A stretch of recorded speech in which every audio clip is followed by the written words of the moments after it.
Bonjour à tous et bienvenue dans ce troisième épisode de mon road trip en France où je pars à la rencontre des duos d'artistes franco-américains qui participent au projet FAMA à l'initiative de l'ambassade des États-Unis et produit par l'asso Hypermur. Et aujourd'hui, je suis à Niort où se déroule en ce moment même le festival 4e Mur et c'est dans le cadre de ce festival que se produit le duo du jour pour FAMA, Dave Van Patten côté américain et Prends le facile côté français. Allez, allons tout de suite les retrouver sur le mur qu'ils sont en train de réaliser.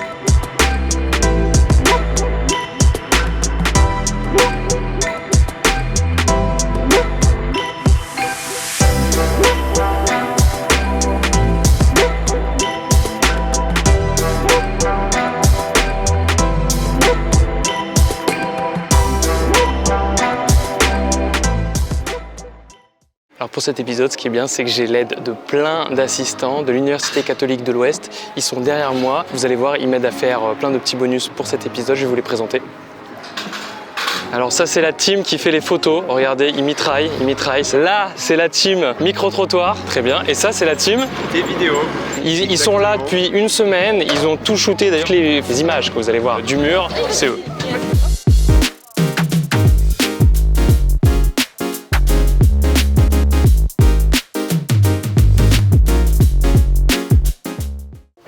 Je me permets de t'interrompre, t'es en train de travailler? Ouais, de finir dessiner les nuages qui vont lier le côté soutenu qu'on a de l'ancienne fresque et le graphisme de Dave. T'as bien avancé quand même ta partie, qui est la partie lettrage. Donc le lettrage, ça c'est quelque chose que tu fais depuis combien de temps? C'est ma 7e année, je crois. Comment tu viens à ça? C'est un ami qui ouvre un restaurant et qui me dit est-ce que tu peux faire la déco? Je lui dis ce serait bien que tu aies des lettres peintes sur les anciennes, un peu comme on voit un peu sur tous les bars, les restos. Et je savais pas comment on faisait, j'avais jamais peint sur des vitres. Donc je suis allé voir des peintres en lettres, le peu qui restait sur Paris. Le troisième m'a dit si tu veux, viens me voir sur mon chantier. Et quand je l'ai vu bosser, c'est une espèce de vision, je me suis dit je veux faire ça, quoi. Et donc je lui ai proposé le projet et dans la foulée je lui ai dit vous pourriez me montrer comment vous faites? Et le mec, on est devenus potes et puis on m'a montré le métier et je m'y suis mis. T'es totalement autodidacte en fait. Là, ouais. Et j'ai l'impression que c'est hyper varié ce que vous avez à réaliser, du coup. Il y a un champ super vaste, ça va du logotype, on va dire, à la fresque, tu vois. Ça passe par la feuille d'or, ça passe par des trucs éphémères, des trucs pérennes. Parle-moi un petit peu de ce projet-là pour FAMA. Comment vous en êtes venu à ça avec Dave? Au début, on est parti dans un truc un peu trop sarcastique. On s'est dit que c'était peut-être mieux de faire quelque chose qui soit plus happy. Mais on a gardé quand même le fond du sujet, c'était à savoir, c'est le but de savoir ce qu'on subit tous aujourd'hui. Savoir, on reste toujours sur nos téléphones et on est dans nos sphères d'influence respectives. Et du coup, ça tend un peu à couper la communication. Donc Dave avait proposé cette illustration et moi, je voulais un mot qui soit lisible dans les deux langues et qui s'inscrive aussi dans les sujets actuels, le changement, quoi. Pour aller plus loin, donc le choix de typo, je voulais un truc qui parle aussi bien aux vieux qu'aux jeunes. Et cette fonte, elle est apparue, c'est une évidence, c'est une fonte traditionnelle française d'un typographe français. C'est-à-dire que tous les vieux du quartier, on a même un peintre en lettres qui est passé hier qui m'a dit je reconnais la typo, c'est la banco de... Ah ouais, joli, d'accord. Parce que c'est une typo que tu voyais traditionnellement partout, c'est tous les anciens tabacs, les bars utilisaient cette fonte. Elle est rarement réalisée en 3D, tu vois, elle est tout le temps en aplat. Et elle essaie de faire en sorte qu'elle fonctionne avec le style de Dave qui est très comics, tu vois, 60s. Parfait, écoute, merci, je te laisse terminer de faire ton esquisse et le mur, et puis je vais aller voir Dave. Un plaisir. Allez.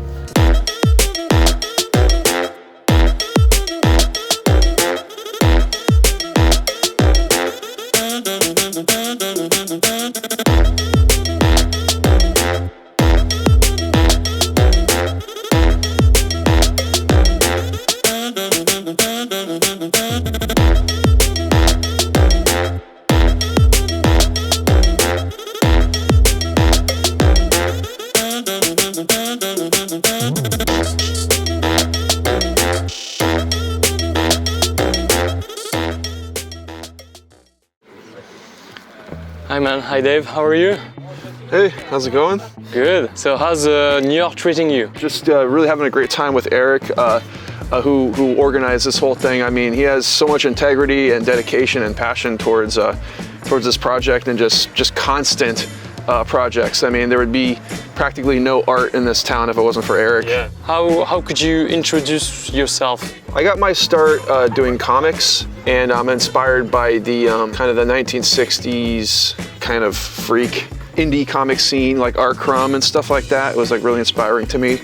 So I started just kind of in that realm. I love drawing, but I don't have enough I would say, discipline to draw a 300-page graphic novel. It's not for everyone, you know? Yeah. I still hope to. It's still my ultimate dream, but kind of what happened was I started painting murals and just using my kind of like my comic style for large-scale stuff. How I got started, and it's been going on for about 10 years. I'm really inspired by humor, and I try to inject a sense of, like, I think a lot of artists take themselves too seriously. I want to kind of break down the lofty idea of artists having to be a certain thing and really just kind of have fun with yourself. What is this mural all about? Like, what I've noticed more and more, obviously the quarantine of 2020 made things worse, but there's really been in this modern age a growing sense of isolation, but more so a bubble. I call it a bubble phenomenon, where we're all kind of in certain bubbles. I would say Facebook is probably one of the greatest contributors, because you have your Facebook profile and you unfriend or you unfollow the people who you,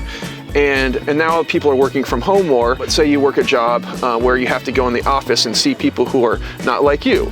But now, because people are working from home, that's eliminated, and so we spend all of our time with like-minded people, and so it's more than ever before we're kind of isolated in our own personal bubbles.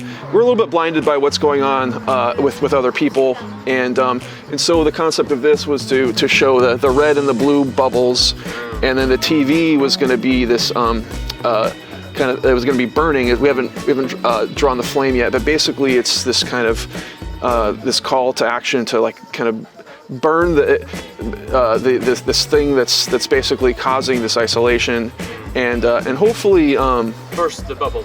Yeah, burst the bubble basically. And so Guillaume painted the letters change, and basically what I think it means is change the channel.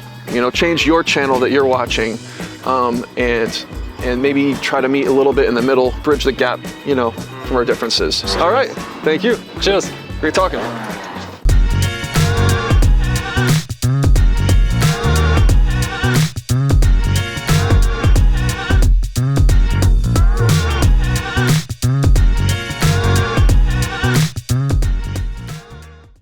Voilà, bon alors c'est très important que je termine par vous présenter Eric Surmont. Donc Eric, toi tu diriges le festival Le 4e Mur, dont fait partie ce mur-là. Tu es présent, d'après ce que j'ai compris, depuis plusieurs dizaines d'années à Niort. Et tu as amené des artistes du monde entier, c'est quand même assez impressionnant. Est-ce que tu peux me parler de cette épopée un petit peu?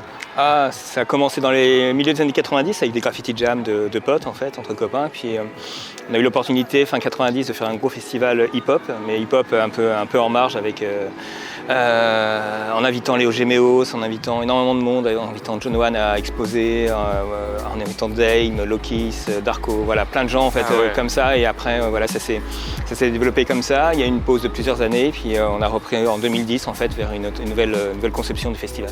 Et donc là, quels sont les murs qu'on peut voir autour ou que tu vas réaliser prochainement? Alors là c'est le dernier mur de l'année, on va pas trop chercher à peindre pendant l'hiver non plus. Tout autour là par exemple, on est en plein centre-ville, il y a une fresque de Daniel Munoz qui est à 100 mètres, il y a Pasquale Arnal, il y a Sébastien Velasco qui est pas très loin aussi, voilà, il y a Eric Alcanet aussi qui est à 100 mètres, donc voilà, dans un rayon assez proche en fait, il y a plein de choses à découvrir. Donc merci beaucoup.